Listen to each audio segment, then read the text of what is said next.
Habang buhay ko ba yung babantayan puntod ko? Sabi mo, pagsapit ng birthday ko, mapupunta na ako sa langit. Gusto mo na ba talaga mapunta sa langit? Kung mahuhulaan mo kung sino yung taong magtatagal sa puntod mo ngayong birthday mo, mapupunta ka na sa langit ngayong araw. Yun lang? Napakadali naman. Siyempre yung mama ko, yung nanay ko. Siya lang naman yung kakampi ko sa buhay. Sige, makikita natin yan maya-maya lamang. O ayan, may paparating na pala. Best friend ko. Ito, pangalan niya na nga to. Hello best friend, happy birthday. Pasensya ka na kung hindi na ako nakapadala ng pasalubong ha. At saka pasensya nga pala kung hindi na rin ako nakadalaw dito nung nakaraan. Paano? Mawawalan na ako ng scholarship. Hindi mo na kasi ako pinapakopya eh. Sige best friend, alis na ako ha. May exam kasi kami. May final exam na kami. Sige, bye. Wala pang 1 minute. Hayaan mo na. Ayaw mo ba yun? May tsansang maging tama yung sagot mo. O ayan, may paparating na ulit.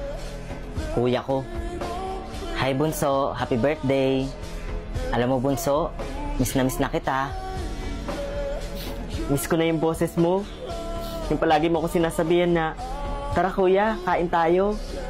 Tara kuya, gala tayo. Nakakamiss Bunso.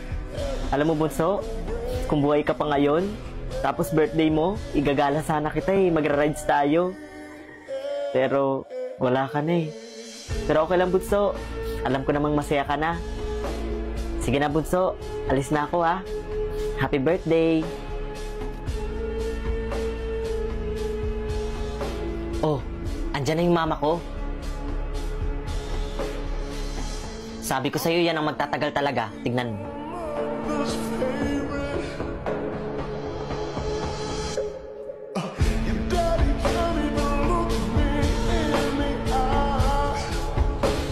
Sa ngayon, ang nanay mo ang pinakamatagal.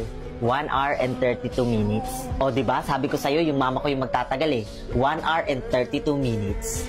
O ano na, punta na tayo sa langit. Oops, teka lang. Hindi pa tapos ang laban. May dumating pa. Ha?